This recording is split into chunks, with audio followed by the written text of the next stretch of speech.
Forstyrrende chef, det handler om, at vi på en periode over 3 dage bringer chefer og medarbejdere sammen på nye måder.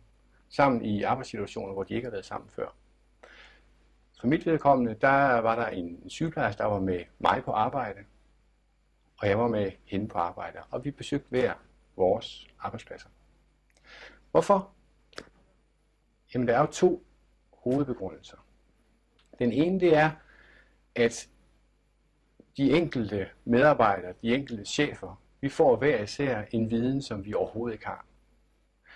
Vi får en forståelse af, hvad der sker på andre områder.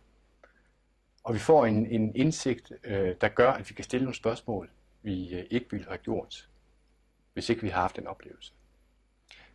Det er den ene begrundelse. Den er meget konkret, og den er meget specifik i forhold til os som chefer eller de medarbejdere, det vedrører. En anden begrundelse er egentlig meget større.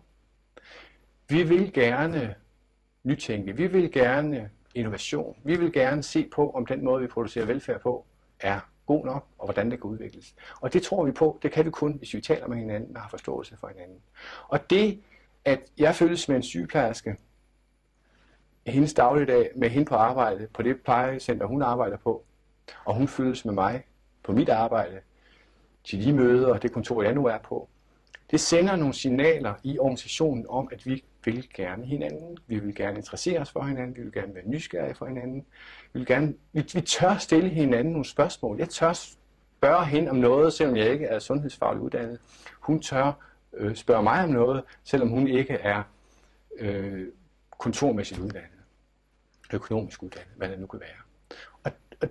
Og det lille plup, som den her aktivitet giver, den breder sig som ringe i vandet, som ringe i organisationen, hvor vi signalerer, at vi vil faktisk godt tale med hinanden, og vi vil gerne kigge på hinanden, og vi tør godt at lade os udfordre hinanden.